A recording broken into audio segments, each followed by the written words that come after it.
You're watching Tag TV.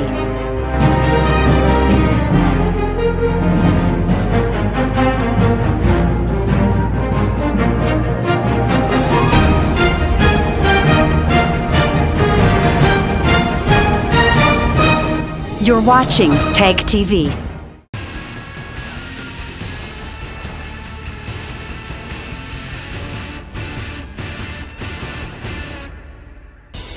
Pakistan-backed militants unleash series of attacks in Kashmir.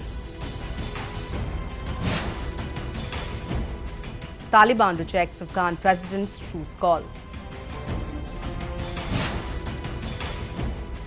US expresses concern as terrorists continue to enjoy safe haven in Pakistan.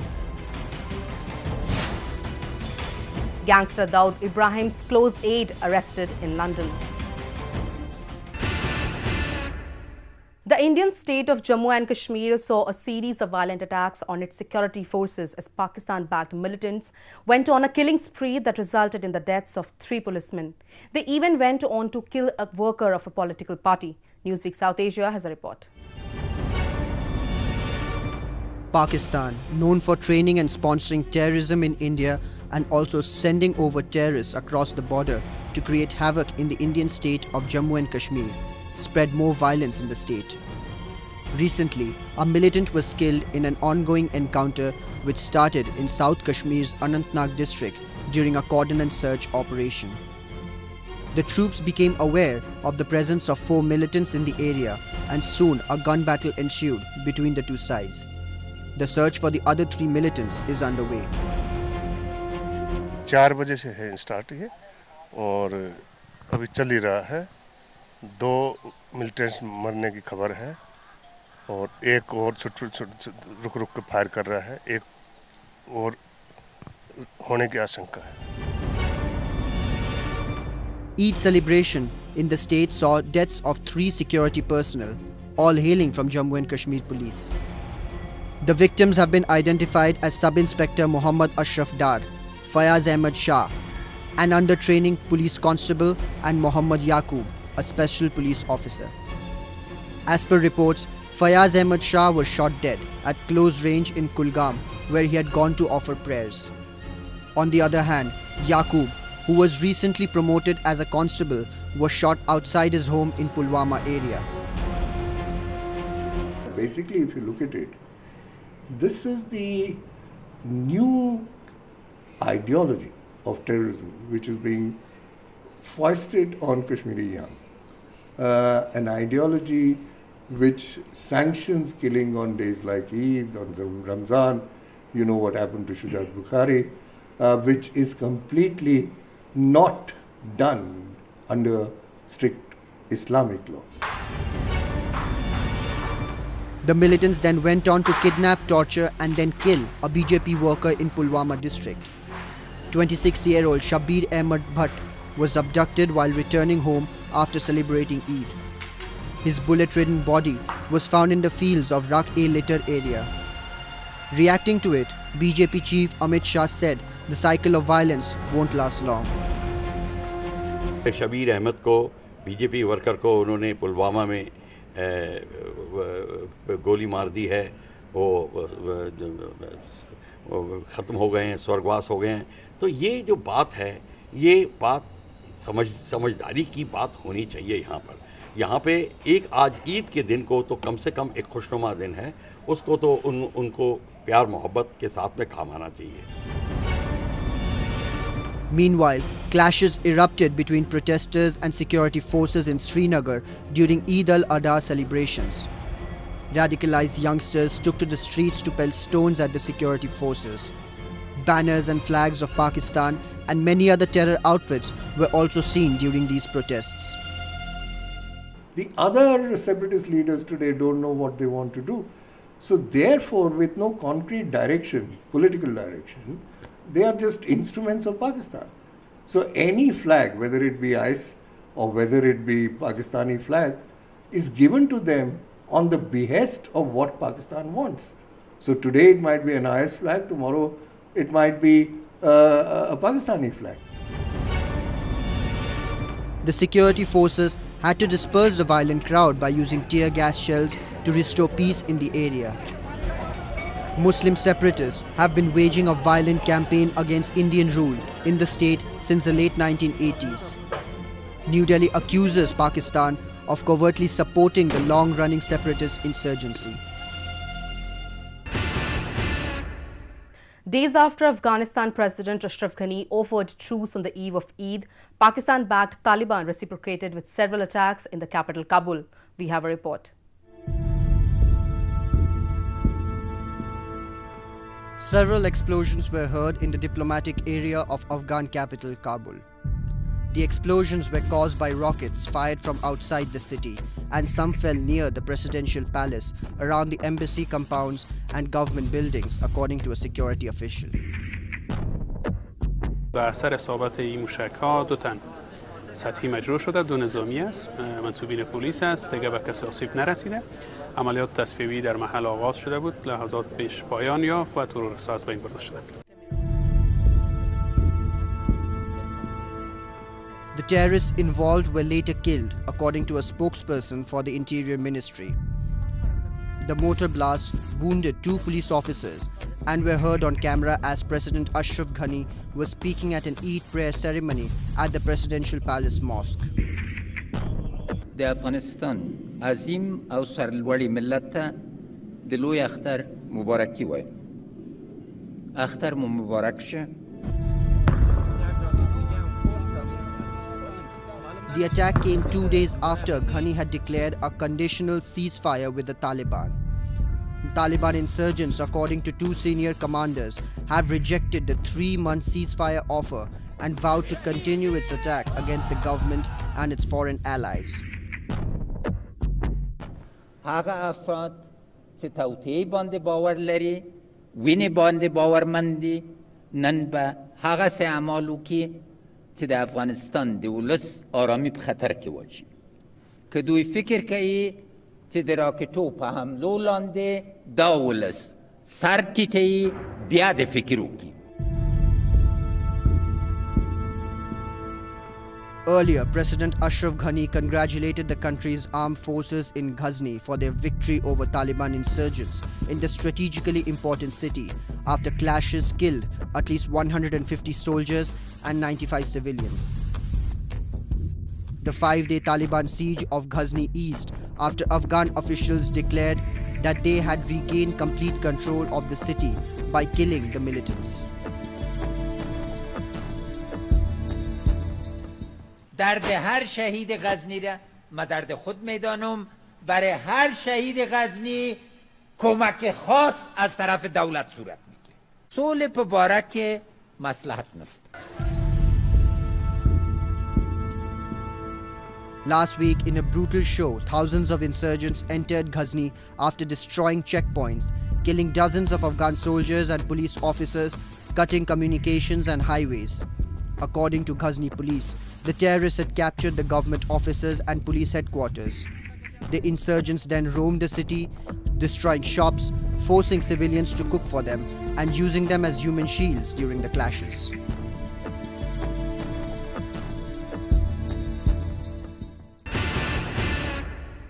A top official in Trump's administration said the US has expressed concern over terrorist groups continuing to enjoy safe haven in Pakistan and is asking the country to do more against externally oriented extremist outfits. We have a report.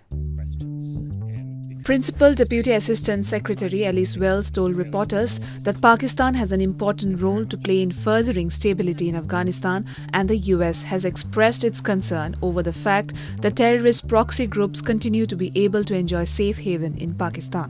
She said they were urging the government to do more to bring pressure to bear against these organizations, externally oriented terrorist groups. Wells was asked if the US has seen any progress in its demand that Pakistan take action against terror groups like the Haqqani Network and Taliban. Pakistan has an important role to play in furthering stability in Afghanistan. We have expressed our concern over the fact that terrorist proxy groups continue to be able to enjoy safe haven in Pakistan. We are urging the government to do more to bring pressure to bear against these organizations, externally oriented terrorist groups. And at a time when President Ghani has been so forward-leaning in putting forward a peace proposal that the international community has rallied around. Wells addressed a Foreign Press Center video conference from Washington on U.S. policy in the Indian Ocean region, during which she previewed her upcoming travel to the Indian Ocean Conference hosted by the Indian Foundation in Hanoi on August 27 and 28. Wells said the U.S. looks forward to working with the new government of Pakistan and welcomed the words of Prime Minister Imran Khan when he discussed the importance of having peace on both sides of Pakistan's borders. Pakistan obviously has a critical role to play in the stabilization of Afghanistan. We've encouraged Pakistan to take stronger steps to ensure that the Taliban either come to the negotiating table or expelled back into Afghanistan rather than enjoy a safe haven outside of the country. Pakistan itself is proving to be a heaven for them. And USA is rightly perturbed over them because these people are not only affecting Pakistan but they are affecting globally. So now US is putting more pressure. They have stopped their funding also. Pakistan has virtually got no option because they are on the brink of collapse. They don't have any funds. While responding to questions on Afghanistan and the security situation in the region, Wells said Pakistan obviously has a critical role to play in the stabilization of Afghanistan.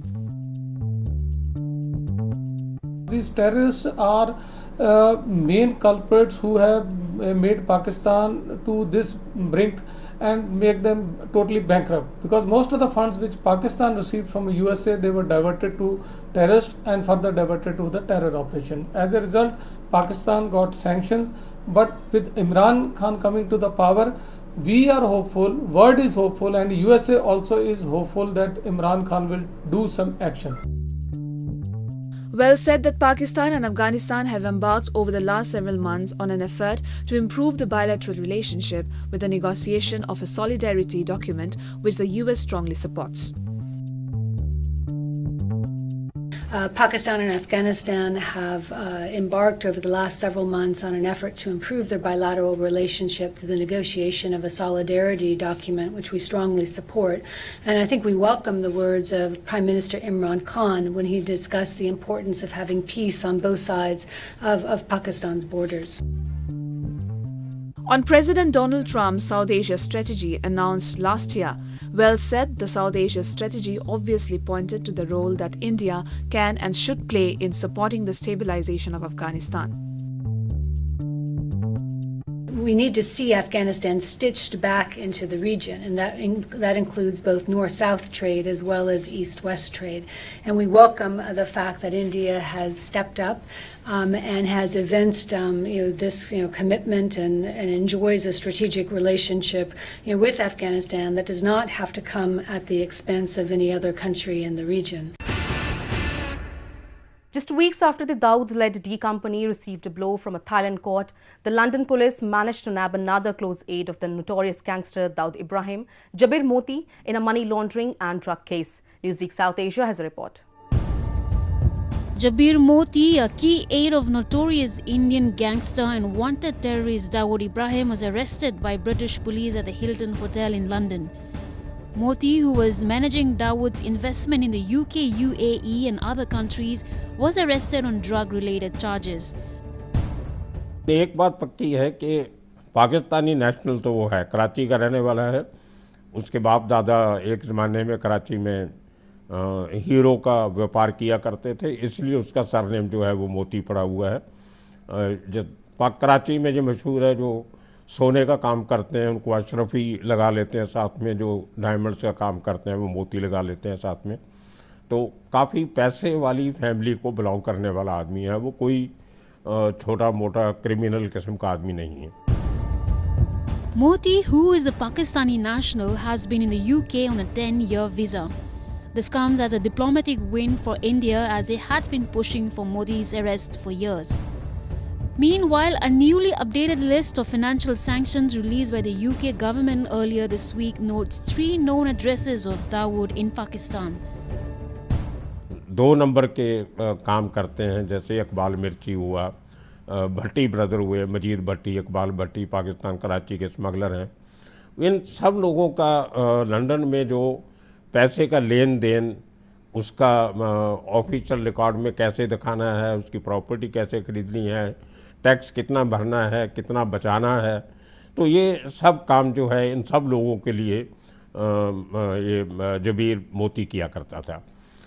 तो दाऊद अक्सर England में जाता रहता था। London में city के अंदर Swiss cottages में उसका एक बंगलो भी था बहुत बढ़िया, और उसके 2 बंगले छोड़ के जावेद मियांदाद का बंगला था।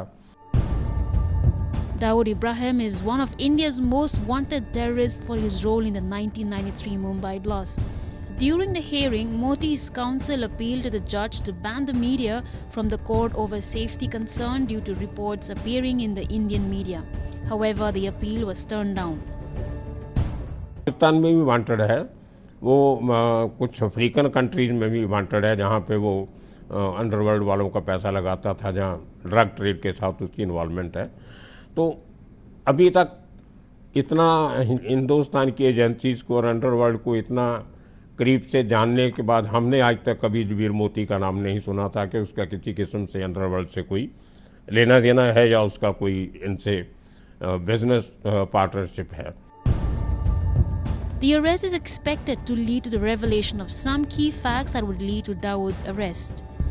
तो ये एक किस्म का एक क्रिमिनल लोगों का या 2 नंबर के लोगों का चार्टर्ड अकाउंटेंट है, और कोई इससे बड़ी कोई हमारी डिप्लोमेटिक उपलब्धि नहीं है कि उसको इंग्लैंड की पुलिस ने रोक लिया।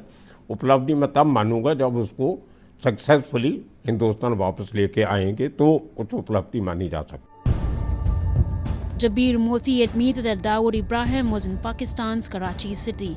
The UK police will also investigate the funds that are managed by Jabir Moti to understand whether the funds are used for certain terror activities that come out from Pakistan.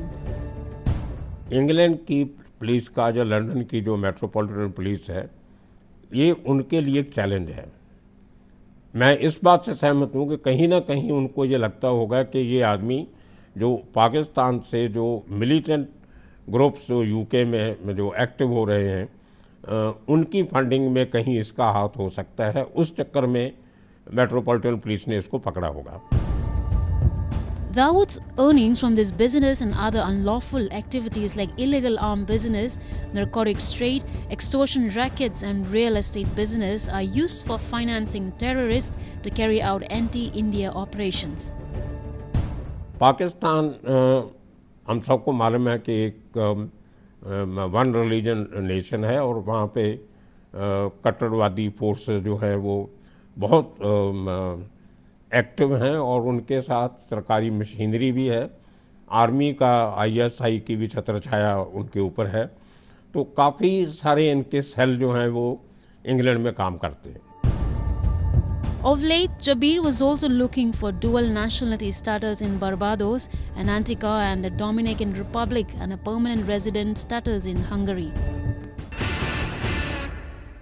And with that, we come to the end of this edition of Newsweek South Asia. We will be back next week with more news, views and analysis from the subcontinent.